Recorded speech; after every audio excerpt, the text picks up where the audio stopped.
Hello, আসসালামু আলাইকুম। আমরা যখন উবুন্টু ইনস্টল দেওয়া শেষ হবে, তারপর এরকম একটা ইন্টারফেস আসবে। এখন আমাদের স্যার যে টাস্কটা দিচ্ছে সেটা হচ্ছে একটা সি প্রোগ্রাম রান করতে হবে, বিল্ড করে রান করতে হবে। সো প্রথমে আমাদের জিসিসি মানে সি রান করার জন্য তো সি কম্পাইলার লাগবে, ওইটা ইনস্টল দিতে হবে। সো ওইটা ইনস্টল করার জন্য প্রথমে আমরা যাব টার্মিনালে। টার্মিনালে যাওয়ার জন্য সবথেকে ইজি ওয়ে হচ্ছে এইখানে রাইট ক্লিক করে এই ওপেন ইন টার্মিনাল এটা ক্লিক করলে হবে, বা এই যে আছে এইখান থেকে অ্যাপসের মধ্যে গিয়ে টার্মিনাল ওপেন করলে এই টার্মিনালে ক্লিক করলে হবে। যে যেরকম ওপেন করে, মেইন কাহিনী হচ্ছে আমার টার্মিনাল ওপেন করতে হবে। সো সব থেকে ইজি হয়েছে এই ওপেন ইন টার্মিনাল, আমি টার্মিনাল ওপেন করলাম। এখন টার্মিনাল ওপেন করার পর আমার চেক করতে হবে যে আদতে আমার এইখানে জিসিসি ইনস্টল করা আছে কিনা। সি যে কম্পাইলেটর ওটার নাম আছে জিসিসি, তো জিসিসি আছে কিনা তার চেক করার জন্য আমি দেখব জিসিসি একটা স্পেস, তারপর দুইটা বার দিয়ে ভার্সন, এই কমান্ড জিসিসি নট ফাউন্ড। ঠিক আছে, জিসিসি আমার এই পিসিতে ইনস্টল করা নাই।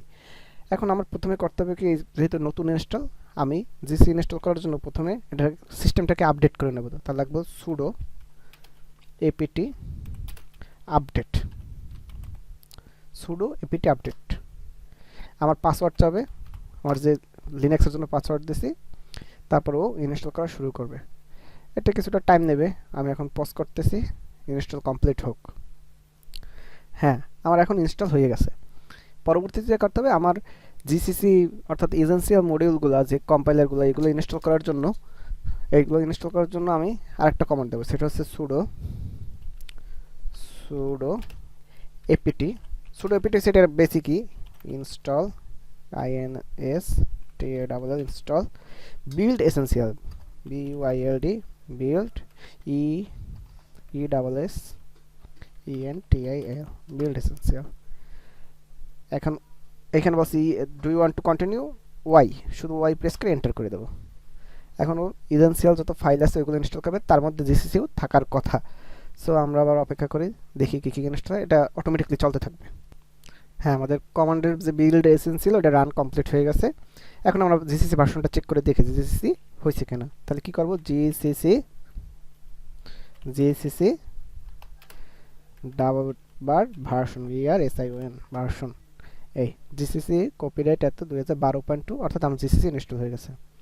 এরপরও বিল্ড এসেন্সিয়াল কমান্ডটা দেওয়ার পর কারো যদি জিসিসি ইনস্টল না হয় বাই এনি চান্স, তাহলে আমরা আরেকটা কমান্ড দিতে পারবো, pseudo apt install GCC.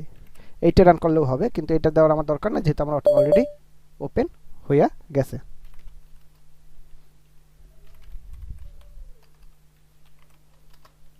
Clear করে নিলাম টার্মিনাল। তার মানে আমার এখন জিসিসি কম্পাইলার আমার সিস্টেম ইনস্টল আছে। ওকে, এখন স্যার আমাদের বলছে শুধুমাত্র একটা সি ফাইল কম্পাইল করে দেখাইতে হবে, কিন্তু হয়তোবা স্যারে এখন বলছে যে জাস্ট রান করে দেখাইতে হবে, পরে বলবে যে একটা সি ফাইল তৈরি করো টার্মিনাল থেকেই, তারপর তার মধ্যে কোড লেখো, তারপর ওইটাকে রান করো, এইটাই বলবে। সো আমরা এটাই পুরোটা শিখবো। আমরা করবো কি, প্রথমে একটা সি ফাইল তৈরি করব, তারপর ওই সি ফাইলের মধ্যে টার্মিনাল থেকেই কোড লিখব, তারপর ওই কোডটাকে কম্পাইল করে রান করব। সো প্রথমে আমি এখন আমার কোন লোকেশন আছে এটা দেখার জন্য পিডব্লিউডি প্রেজেন্ট ওয়ার্কিং ডিরেক্টরি এটা যদি দিই, আমি আছি ডেস্কটপে। ওকে, এই ডেস্কটপে আমি একটা নতুন ফোল্ডার বানাবো। আমরা যা করবো সবই টার্মিনাল দিয়ে করবো। নতুন একটা ফোল্ডার বানাবো, নতুন কি নামে, ওএস নামে। আর নতুন ফোল্ডার বানানোর জন্য যে কমান্ডটা সেটা হচ্ছে mkdir, এমকে দিয়ে মেক, ডিআইআর দিয়ে ডিরেক্টরি ওএস। এখন আমরা যদি এলএস দিই, দেখি এলএস মানে লিস্ট ডিরেক্টরি। এই ডেস্কটপ ফোল্ডারে কতগুলা ফাইল অথবা ফোল্ডার আছে, এলএস দিয়ে লিস্ট দিয়ে সবগুলো দেখা যায়। তাহলে দেখি আমরা এই ওএস যে ডিরেক্টরিটা বানাইছি এটা ওএসে আছে। এখন আমরা যদি ডেস্কটপে যাই তাহলে দেখতে পাবো এই ওএস তৈরি হয়ে গেছে, যেটা আমরা টার্মিনাল দিয়ে তৈরি করছি। তার মানে আমার একটা ফোল্ডার বানানো শেষ, ওএস বানালাম। এখন আমি ওএস এর ভিতরে একটা সি ফাইল বানাবো, তাহলে আগে তো আমার ওএস এর ভিতরে যেতে হবে। তার মানে সিডি ওএস, সি মানে হচ্ছে চেঞ্জ ডিরেক্টরি। আমি এখন ডেস্কটপ থেকে ওএস ফোল্ডারের মধ্যে যাচ্ছি।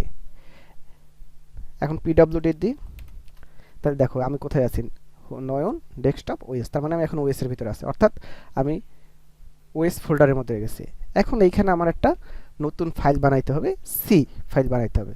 সো আমি আর নতুন একটা ফাইল বানাবো। নতুন ফাইল বানানোর জন্য যেটা হচ্ছে সেটা হচ্ছে টাচ কমান্ড, TOUCH, টাচ। এখন কি ফাইল বানাবো আমি? hello ডট সি নামে একটা ফাইল বানাবো, একটা সি ফাইল বানাবো। এখন আমি যদি এখন এলএস দিই, লিস্ট করে দেখি যে হ্যাঁ আমার hello ডট সি ওএস ফোল্ডারের মধ্যে তৈরি হয়ে গেছে। Touch touch dot hello C দিছি, হয়ে গেছে। আমি এটা ম্যানুয়ালি যাই চেক করে দেখতে পারি আদতে হয়েছে কিনা। এই ওএস ফোল্ডারে ঢুকে ওই দেখো hello ডট সি হয়ে গেছে, যেটা আমরা টার্মিনাল দিয়ে তৈরি করছি। এখন hello সি একদম ফাঁকা একটা ফাইল, জাস্ট রিসেন্ট ক্রিয়েট করলাম। এখন এর মধ্যে তো আমার কোড লিখতে হবে। কোড কিভাবে লিখবো? এই কমান্ডগুলো সব আমি আমার গিটহাব রিপোজিটরি দিয়ে দিয়েছি, লিঙ্কটা দিয়ে দেবো অনেক। এখন এটার ভিতর কিভাবে কোড লিখবো? কোড লেখার জন্য আমরা ক্যাট কমান্ডের ইউজ করব, CAT ক্যাট, তারপর দুইটা এই ব্র্যাকেট দিতে হবে, EOF মিন্স হচ্ছে ইন্ড অফ ফাইল, অর্থাৎ যতক্ষণ পর্যন্ত না আমি ইওএফ দেবো ততক্ষণ পর্যন্ত লেখা যাবে। কারণ আমি তো এক লাইন লিখবো না, আমি মাল্টিপল লাইন লিখবো, এই কারণে ইওএফ। কোনটার মধ্যে লিখবো? আমি লিখবো hello ডট সি ফাইলের মধ্যে লিখবো।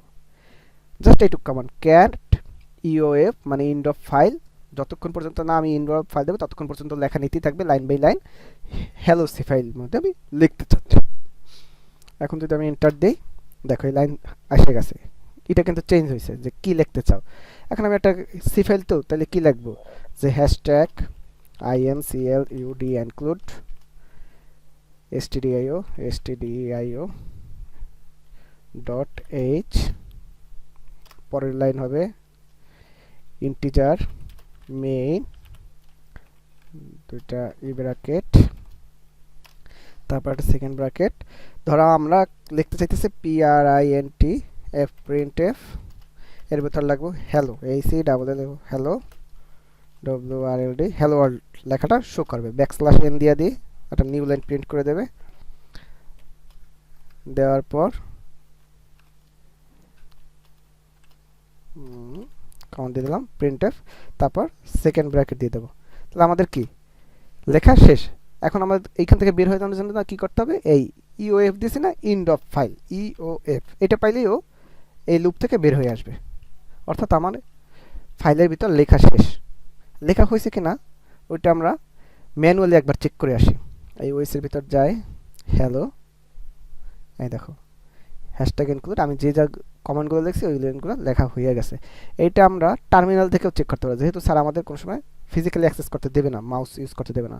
সো এটা ইউজ করার জন্য আমরা শুধু লিখবো cat hello dot H, hello dot C. ওই hello সি এর মধ্যে যা লেখা আছে সেটা চলে আসছে।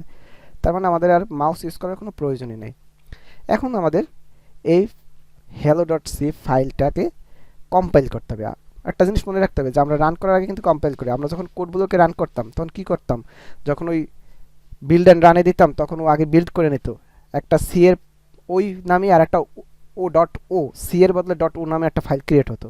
ওটা মূলত এই যে ন্যাচারাল ল্যাঙ্গুয়েজটাকে অ্যাসেম্বলি ল্যাঙ্গুয়েজে কনভার্ট করে। সো আমাদের এখন টার্মিনাল থেকে ওটা প্রথমে কম্পাইল করে নিতে হবে। কম্পাইল করার জন্য জিসিসি -o এটা দিতে হবে। তারপর আমি কি নামে কম্পাইল করতে চাই? মনে করো hello ডট সি ফাইলটাকে আমি HLW নামে কম্পাইল করব। আর তারপর যে ফাইলটাকে কম্পাইল করতে চাই ওটার নাম দিয়ে দেবো HELLO hello dot C.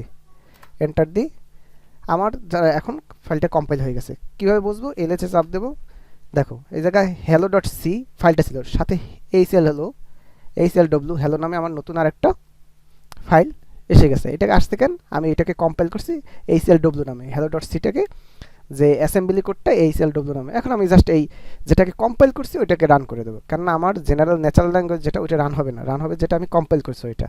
So ওইটাকে রান করার জন্য একটা ডট আর স্ল্যাশ এটা দেওয়ার পর জাস্ট ওই নামটা দিয়ে দিতে হবে HLW। এন্টার করি, এই দেখো এটা রান করার পর হ্যালো ওয়ার্ল্ড লেখা হচ্ছে, কারণ আমরা কোডের মতো দেখছিলাম প্রিন্টে হ্যালো ওয়ার্ল্ড, ও হ্যালো ওয়ার্ল্ডকে প্রিন্ট করবে, ও হ্যালো ওয়ার্ল্ডকে প্রিন্ট করে দিচ্ছে। তার মানে কি আমাদের রান হয়ে গেল, ব্যাস এইটুকুই।